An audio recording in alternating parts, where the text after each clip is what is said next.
മണ്ണും മനുഷ്യനും. മറയാൻ പോകുന്ന സൂര്യൻ വൃക്ഷത്തലപ്പുകളിൽ മഞ്ഞയും ചുവപ്പുമൊക്കെ വാരി വിതറുന്നത് നോക്കി ഞാനിരുന്നു. പതിവ് പോലെ എൻ്റെ മടിയിൽ പഴയൊരു കവിതാ പുസ്തകവും ഉണ്ടായിരുന്നു.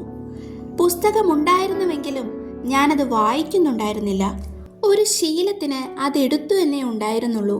വായിച്ച് വായിച്ച് എല്ലാം മനഃപാഠമായിരുന്നു. എനിക്ക് ഏറ്റവും ഇഷ്ടമുള്ള കവി. അദ്ദേഹത്തിൻ്റെ വരികൾ മനസ്സിൽ മുറുക്കിയ ഒരു കമ്പി ആരോ പതുക്കെ മീട്ടുന്നത് പോലെ ഞാൻ മൂളുന്നുണ്ടായിരുന്നു. ചോക്കുന്നു കാടന്തി മേഘങ്ങൾ പോലെ. വീണ്ടും വീണ്ടും എൻ്റെ കവിയുടെ വരികൾ ഞാൻ ഉരുവിട്ടുകൊണ്ടിരുന്നു. പൂക്കുന്നിതാമുല്ല, പൂക്കുന്ന ശോകം, പൂക്കുന്നു തേന്മാവ്, പൂക്കുന്നിലഞ്ഞി.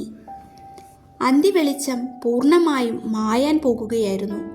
എങ്കിലും അപ്പോഴും എൻ്റെ പറമ്പിൻ്റെ പടിഞ്ഞാറുള്ള വലിയ മരങ്ങളും വള്ളികളും അവയിലെ പൂക്കളും എനിക്ക് കാണാമായിരുന്നു. ഞാൻ ഇവിടെ വരുമ്പോൾ, അന്ന് കൊച്ചിയിലെ എൻ്റെ ജോലിയിൽ നിന്ന് റിട്ടയർ ചെയ്തപ്പോഴാണ്, ഈ സ്ഥലം മുഴുവൻ ഒരു വലിയ കാട് പോലെയായിരുന്നു. എനിക്ക് തൃപ്തിയായി. കുണ്ടും കുഴിയുമൊന്നുമില്ലാതെ സമനിരപ്പായ സ്ഥലം. ഇഹമേ നിഭൃത പ്രശാന്തം, ഈ യുലകാഹന്ത നിസർഗ സുന്ദരം. ഇവിടുത്തെ വലിയൊരു വീട്ടുകാരുടേതായിരുന്നു ഈ സ്ഥലമൊക്കെ. ഭൂമി വിറ്റ് ജീവിക്കേണ്ട ആവശ്യമൊന്നും അവർക്കുണ്ടായിരുന്നില്ല. എന്നിട്ടും എൻ്റെ ആവശ്യം കേട്ടപ്പോൾ അവർ വിസമ്മതമൊന്നും കാട്ടിയില്ല. വലിയ കാശും വാങ്ങിയില്ല. അങ്ങനെ ഇവിടുത്തെ ആദ്യത്തെ കുടിയേറ്റക്കാരനായി ഞാൻ. മെയിൻ റോഡിൽ നിന്നും 10 മിനിറ്റ് നടന്നാൽ ഇവിടെ എത്താം. നഗരത്തിൻ്റെ ശബ്ദമോ ബഹളമോ ഒന്നുമില്ല. തികച്ചും ശാന്തം. ഇതായിരുന്നു ഈ സ്ഥലം തന്നെ തിരഞ്ഞെടുക്കാൻ എന്നെ പ്രേരിപ്പിച്ച പ്രധാന കാരണം. എനിക്ക് ശേഷം വേറെയും ആൾക്കാർ വന്നു. ചെറുതും വലുതുമായ വീടുകൾ ഇവിടെ പൊന്തി. പക്ഷേ എന്നെ ഏറ്റവും അമ്പരപ്പിച്ചത് എൻ്റെ അയൽപ്പക്കത്തെ വീടായിരുന്നു. അത് ഒരു വീടായിരുന്നില്ല, വലിയൊരു ബംഗ്ലാവ് അല്ലെങ്കിൽ ഒരു കൊട്ടാരം തന്നെയായിരുന്നു. എന്തിനാണ് ആളുകൾക്ക് ഇത്രയും വലിയ വീട്? വീട് വയ്ക്കുന്ന ആളെക്കുറിച്ച് പറയുമ്പോൾ ആർക്കും അദ്ദേഹത്തെക്കുറിച്ച് അധികമൊന്നും അറിയുമായിരുന്നില്ല. ആകെ അറിഞ്ഞത് ഇത്ര മാത്രമായിരുന്നു: അകലെ എവിടെയോ ഉള്ള ആളാണ്. വളരെ ചെറുപ്പത്തിൽ തന്നെ ഗൾഫിൽ പോയി ധാരാളം കാശുണ്ടാക്കി. ഇപ്പോൾ 1ലധികം രാജ്യങ്ങളിൽ സ്വന്തമായി ബിസിനസ് ഉണ്ട്. ഭാര്യ നേരത്തെ മരിച്ചുപോയി. മക്കൾ 2 പേർ അമേരിക്കയിൽ ഉന്നത വിദ്യാഭ്യാസം ചെയ്യുന്നു. പേര് ഒരു KU നായർ. അത് ഉണ്ണികൃഷ്ണനാകാം, ഉമാനാഥനാകാം, ഉണ്ണീരിക്കുട്ടിയാകാം. തിട്ടമായി ആർക്കും അറിയില്ല. അദ്ദേഹം വീട് വെച്ചതിനെ കുറിച്ച് പറഞ്ഞാൽ വിശ്വസിക്കാൻ കഴിയില്ല. കണ്ണടച്ചു തുറക്കുന്നതിനിടയിലാണ് പണി പൂർത്തിയായത്. അറബിക്കഥയിലെ രാജകുമാരന് ഭൂതം മണിമാളിക പണിതു കൊടുത്തതുപോലെ. ഭൂതത്തിന് ഒരു രാവ് മതിയായിരുന്നു. പക്ഷേ ഇവിടെ ഏതാനും ആഴ്ചകൾ വേണ്ടി വന്നു എന്ന വ്യത്യാസമുണ്ട്. പിന്നെ ഭൂതങ്ങൾക്കു പകരം എഞ്ചിനീയർമാർ, ഓവർസിയർമാർ, ജോലിക്കാർ, യന്ത്രങ്ങൾ. എന്തൊരു ഘോഷമായിരുന്നു! എന്നിട്ട് ഇങ്ങനെ ഒരു വീട് ഇവിടെ എടുത്തിട്ട് കൊല്ലത്തിൽ എത്ര ദിവസമാണ് അദ്ദേഹം? 1-2 ആഴ്ചകൾ. അമേരിക്കയിലെ മക്കൾ ഇവിടെ വന്ന് താമസിക്കുന്നത് ആരും കണ്ടിട്ടില്ല. അവർക്കും അവിടെ അവരുടേതായ തിരക്കുകൾ ഉണ്ടായിരിക്കുമല്ലോ. എങ്കിലും വീടൊരിക്കലും പൂട്ടിക്കിടന്നിരുന്നില്ല. ഒരു കെയർ ടേക്കർ ഉണ്ടായിരുന്നു. പിന്നെ അദ്ദേഹം ഇവിടെ താമസിക്കാൻ വന്നപ്പോഴൊക്കെ ടൗണിലെ മുന്തിയ ഹോട്ടലിൽ നിന്ന് ഒരു ബട്ട്ലറും വന്നു. മഞ്ഞു വീഴാൻ തുടങ്ങുന്നതിന് മുൻപായി ഞാൻ എഴുന്നേറ്റു. വീട്ടിലേക്ക് പോയി. രാത്രി ഭക്ഷണം തയ്യാറാക്കേണ്ടതുണ്ടായിരുന്നു. പക്ഷേ അത് ബുദ്ധിമുട്ടുള്ള ഒരു പണിയായിരുന്നില്ല. ജൈവവളം മാത്രം ഉപയോഗിച്ച് കീടനാശിനികളൊന്നും തളിക്കാതെ എൻ്റെ ചെങ്ങാതി കുഞ്ഞിക്കണ്ണൻ തമിഴ്നാട്ടിലെ ഊത്തുകോട്ടയിൽ കൃഷിയിടത്തിലുണ്ടാക്കുന്ന മേത്തരം ബാപട്ല അരിയുണ്ട്. മിനിറ്റുകൾ കൊണ്ട് അരി വെന്ത് ഒന്നാന്തരം ചോറാകും. പിന്നെ മഞ്ചേരിയിൽ നിന്ന് മേനോൻ അയച്ചു തന്ന ഒന്നാന്തരം കടുമാങ്ങ. ഉച്ചയ്ക്ക് ഞാൻ തന്നെ വെച്ച ചെറുപയർ പുഴുക്ക് ഒന്ന് ചൂടാക്കുക കൂടി ചെയ്തു. Dinner ready. ഉറങ്ങാൻ കിടന്നപ്പോൾ മനസ്സിൽ ഒരലട്ടലുമില്ലായിരുന്നു. അതുകൊണ്ട് സുഖനിദ്ര. ചത്ത പോലെ ഉറങ്ങി എന്നൊക്കെ പറയാറില്ലേ, അതുതന്നെ. പുലർച്ചെ പതിവ് പോലെ നേരത്തെ തന്നെ എഴുന്നേറ്റു. പ്രാഥമിക കൃത്യങ്ങളൊക്കെ നിർവഹിച്ചതിനു ശേഷം നടക്കാൻ പോയി. എന്നും എന്ന പോലെ ഇടവഴികളിലൂടെ തന്നെയാണ് നടന്നത്. മണ്ണും പൊടിയും ചെളിയുമൊക്കെ ചവിട്ടി മാറ്റി ഏതോ ഒരത്യാവശ്യ കാര്യം നിർവഹിക്കുന്ന സന്തോഷത്തോടെ ധൃതിയിൽ. സൂര്യൻ ഉദിച്ചുയരുന്നതിന് മുൻപായി ഞാൻ വീട്ടിൽ തിരിച്ചെത്തി. അപ്പോൾ ഞാൻ കണ്ടു, അദ്ദേഹം ബംഗ്ലാവിൻ്റെ ഗേറ്റിനരികിൽ നിൽക്കുന്നു. ഞാൻ നേരെ നോക്കി. അദ്ദേഹം കുശലം ഭാവിക്കുകയും പുഞ്ചിരിക്കുകയും ചെയ്തുവെങ്കിലും എനിക്ക് സത്യത്തിൽ അപ്പോൾ എന്തെന്നില്ലാത്ത അമ്പരപ്പാണുണ്ടായത്. അദ്ദേഹം പഴയ ആളെ ആയിരുന്നില്ല. പഴയ ആളുടെ ഒരു നിഴൽ മാത്രമായിരുന്നു. കണ്ണുകൾ കുഴിയിലേക്ക് പോയി വിളറി ഒരു പ്രേതത്തെ പോലെ. ഒരിക്കലും അങ്ങനെയുള്ള ഒരാളായിരുന്നില്ലല്ലോ ഈ ബംഗ്ലാവ് കെട്ടുമ്പോഴും ഈ അടുത്ത കാലം വരെയും തന്നെ. എന്തുമാത്രം ഊർജ്ജസ്വലനായിരുന്നു. അങ്ങനെയുള്ള ആളാണിപ്പോൾ പെട്ടെന്ന്. സൗകര്യത്തോടെ ബംഗ്ലാവിൽ ചെന്ന് അദ്ദേഹവുമായി സംസാരിക്കണമെന്ന് എനിക്ക് തോന്നി. ആരുമായും അടുത്തിടപഴകുന്ന ആളല്ല എന്നത് ശരി തന്നെ. എന്നാലും എന്നോട് അങ്ങനെ ആയിരുന്നില്ലല്ലോ. എന്തോ എന്നോടൊരു മമതയുണ്ട് എന്ന് തന്നെയാണ് എൻ്റെ വിശ്വാസം. ഈ വിശ്വാസത്തിൻ്റെ ബലത്തിന്മേലാണല്ലോ ചുരുക്കം ചില സന്ദർഭങ്ങളിലെങ്കിലും അദ്ദേഹത്തിന് ഇഷ്ടമാകില്ല എന്നറിഞ്ഞുകൊണ്ട് തന്നെ ചില കാര്യങ്ങളെക്കുറിച്ച് അദ്ദേഹവുമായി സംസാരിച്ചിട്ടുള്ളതും. ഉദാഹരണത്തിന്, അദ്ദേഹത്തിൻ്റെ പറമ്പിലെ കൂറ്റൻ മരങ്ങൾ മുഴുവൻ അദ്ദേഹം മുറിച്ചു നീക്കിയപ്പോൾ ആദ്യം മരങ്ങൾ മുറിച്ചത് ബംഗ്ലാവ് വയ്ക്കേണ്ടതിനായിരുന്നു. ഇത് ആവശ്യം തന്നെ. പിന്നീട് ബംഗ്ലാവിൻ്റെ മുൻപിലെ മരങ്ങൾ ഒഴിഞ്ഞ സ്ഥലം മുഴുവൻ അദ്ദേഹം ഇൻ്റർലോക്കിംഗ് ടൈലുകൾ പതിച്ചു. എവിടെ നോക്കിയാലും ഒരു തരി മണ്ണ് പോലും കാണാൻ കഴിയില്ല. പല നിറത്തിലുമുള്ള ടൈൽസ് മാത്രം. ഏറെ കാശും ചെലവായിട്ടുണ്ടാകുമെന്ന് തീർച്ച. പക്ഷേ അധികം വൈകാതെ തന്നെ അദ്ദേഹം ഈ ടൈൽസൊക്കെ കിളച്ചു മാറ്റി അവിടെ മുഴുവൻ വെളുത്ത വില കൂടിയ മാർബിൾ പിരിച്ചു. കണ്ടവരൊക്കെ അന്തം വിട്ടു നിന്നുവെങ്കിലും അദ്ദേഹത്തിന് പൂർണ്ണ തൃപ്തിയായിരുന്നു. ഇവിടെ വീട്ടിൽ വരുന്നവർക്കൊന്നും മണ്ണിലോ അല്ലെങ്കിൽ ടൈൽസിലോ ചവിട്ടി കാലുകൾ വൃത്തികേടാകത്തില്ലല്ലോ. ബംഗ്ലാവിൻ്റെ പുറകിലെ കൂറ്റൻ മരങ്ങളും അധികകാലം അവിടെ നിന്നില്ല. ഇത് കണ്ടപ്പോഴാണ് ഞാൻ പറഞ്ഞു പോയത്, മുഷിയരുത്, പറയുന്നത് തെറ്റാണെങ്കിൽ മാപ്പാക്കണം. നിങ്ങൾ ലോകം കണ്ട ആളാണ്, വിവരമുള്ള ആളുമാണ്. അദ്ദേഹം ചോദിച്ചു, എന്തേ? ഞാൻ പറഞ്ഞു, ഈ മരങ്ങൾ അതവിടെ നിൽക്കുന്നതുകൊണ്ട്. അപ്പോൾ എന്നെ പൂർത്തിയാക്കാൻ അദ്ദേഹം അനുവദിച്ചില്ല.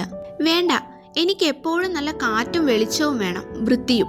ഈ മരങ്ങളൊക്കെ ഇവിടെ, സ്ഥലമൊക്കെ ഇരുട്ടും പരത്തി. വേണ്ട വേണ്ട. പിന്നീട് ഞാനൊന്നും പറയാൻ പോയില്ല. എങ്കിലും അപ്പോഴും അവിടെ ഒരു മരം ബാക്കി നിൽപ്പുണ്ടായിരുന്നു. വീട്ടിലെ കാർ ഷെഡിനു സമീപത്തെ കൂറ്റൻ പൊൻചെമ്പകം. പണ്ട് ആരോ നട്ട ഈ മരം കാണാൻ വളരെ ഭംഗിയുള്ളതായിരുന്നു. ആകാശത്തിലേക്ക് ഉയർന്ന് പടർന്നു പന്തലിച്ച് ഏറെ പ്രൗഢിയോടെ അതവിടെ നിന്നു. സീസണായാൽ അത് മുഴുവൻ പൊൻനിറമുള്ള പൂക്കളായിരുന്നു. മനസ്സിനെ ഏറെ മതിപ്പിക്കുന്ന ഒരു സുഗന്ധം അതവിടെ മുഴുവൻ പ്രസരിപ്പിക്കുകയും ചെയ്തു. എത്ര തവണ ആ നല്ല മരത്തെയും അതിലെ പൂക്കളെയും നോക്കി ഞാൻ ഇവിടെ നിന്നിട്ടില്ല. ആ മരമാണ് ഒരു ദിവസം മുകളിലത്തെ ശിഖരം മാത്രം നിലനിർത്തി ബാക്കി എല്ലാ ശാഖകളും അറുത്തിട്ടിരിക്കുന്നു. കുറേ നേരത്തേക്ക് ഒന്നും പറയാൻ കഴിയാതെ ഞാൻ സ്തംഭിച്ചു നിന്നു. എൻ്റെ നിൽപ്പ് കണ്ടപ്പോഴുണ്ടായ വല്ലായ്മ കൊണ്ടായിരിക്കണം അദ്ദേഹം തെല്ല് ജാള്യതയോടെ പറഞ്ഞു, ഇലകളും പൂക്കളുമൊക്കെ കൊഴിഞ്ഞ് ഈ സ്ഥലം മുഴുവൻ വൃത്തികേടാകുന്നു.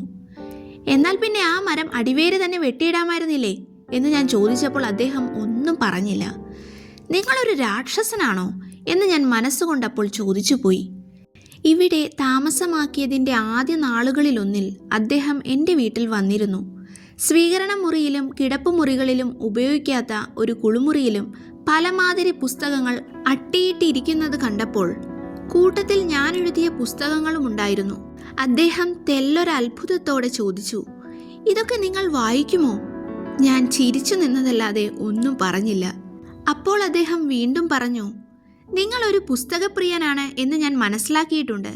വൈകുന്നേരങ്ങളിൽ മതിലിനരികിൽ ഒരു കസാലയുമിട്ട് പടിഞ്ഞാറോട്ട് നോക്കിയിരിക്കാറുണ്ടല്ലോ. മടിയിൽ ഒരു പുസ്തകവും ഉണ്ടാവും. എന്താണ് ഇത്ര ശ്രദ്ധിച്ച് പടിഞ്ഞാറോട്ട് തന്നെ നോക്കി? ഞാൻ പറഞ്ഞു, ഞാൻ മരങ്ങളെ നോക്കിയിരിക്കുകയാണ്. അദ്ദേഹത്തിന് വിശ്വസിക്കാൻ കഴിഞ്ഞില്ല. മരങ്ങളെയോ? മരങ്ങളെ എന്താണ് ഇത്ര നോക്കാനുള്ളത്? ഞാൻ ഒന്നും പറഞ്ഞില്ല. അല്ലെങ്കിൽ എന്തു പറഞ്ഞാലാണ് അദ്ദേഹത്തിന് മനസ്സിലാവുക? ക്ഷീണിതനായ അദ്ദേഹത്തെ ചെന്ന് കാണണമെന്ന് വിചാരിച്ചിരുന്നപ്പോൾ ഈ വിധം ചിന്തകളൊക്കെ എൻ്റെ മനസ്സിലൂടെ കടന്നുപോയി. അപ്പോഴാണ് അദ്ദേഹത്തിൻ്റെ കെയർടേക്കർ വന്ന് വളരെ ഭവ്യതയോടെ പറഞ്ഞത്, അദ്ദേഹത്തിന് സാറിനെ ഒന്ന് കാണണമെന്നുണ്ട്. എപ്പോഴാണ് സൗകര്യപ്പെടുക? ഞാൻ പറഞ്ഞു, ഞാൻ അങ്ങോട്ട് വന്നുകൊള്ളാം. ഞാൻ ബംഗ്ലാവിൽ ചെന്നപ്പോൾ അദ്ദേഹം സ്വീകരണ മുറിയിൽ ചിന്താധീനനായിരിക്കുകയായിരുന്നു. എന്നെ കണ്ട പാടെ എൻ്റെ കൈ പിടിച്ച് സോഫയിലിരുത്തി. ക്ഷീണിതനായിരുന്നുവെങ്കിലും അദ്ദേഹത്തിൻ്റെ പിടുത്തത്തിന് നല്ല ബലമുണ്ടായിരുന്നു. അല്പനേരം മൗനമായിരുന്നതിന് ശേഷം അദ്ദേഹം എങ്ങോട്ടോ നോക്കി പതുക്കെ പറയാൻ തുടങ്ങി. കുറേ നാളുകളായി ആരോടെങ്കിലും പറയണമെന്ന് വിചാരിക്കാൻ തുടങ്ങിയിട്ട്. ഭാര്യ മരിച്ചിട്ട് വർഷങ്ങളായി. ഇല്ലെങ്കിൽ അവളോട് പറയാമായിരുന്നു. പിന്നെ എനിക്ക് പറയാൻ ഇവിടെ ആരുമില്ല. ആളുകളുമായി അടുത്തിടപെടുന്ന ഒരു സ്വഭാവക്കാരനുമല്ല ഞാൻ. പക്ഷേ എന്തുകൊണ്ടോ കണ്ടപ്പോൾ തന്നെ നിങ്ങളിൽ ഒരു വിശ്വാസം തോന്നിയിരുന്നു. എന്നിട്ടും നിങ്ങളുമായും വളരെയൊന്നും അടുത്തിടപെട്ടിട്ടില്ല. എന്തോ എൻ്റെ സ്വഭാവം അങ്ങനെയായിപ്പോയി. നിങ്ങൾക്കറിയാമോ എന്ന് അറിഞ്ഞുകൂടാ, വളരെ ദരിദ്രമായ ചുറ്റുപാടുകളിൽ നിന്ന് വരുന്നവനാണ് ഞാൻ. വിദ്യാഭ്യാസവും കുറവാണ്. എങ്കിലും കഠിനാധ്വാനത്താൽ ഞാൻ കുറച്ച് കാശുണ്ടാക്കി. കുറച്ച് എന്ന് പറഞ്ഞാൽ നിങ്ങൾക്ക് ഊഹിക്കാൻ കഴിയില്ല. 1ലധികം രാജ്യങ്ങളിൽ എനിക്ക് സ്വന്തമായ ബിസിനസ് സ്ഥാപനങ്ങളുണ്ട്. എല്ലാം ഇപ്പോഴും വളരെ നല്ല നിലയിൽ നടക്കുന്നു.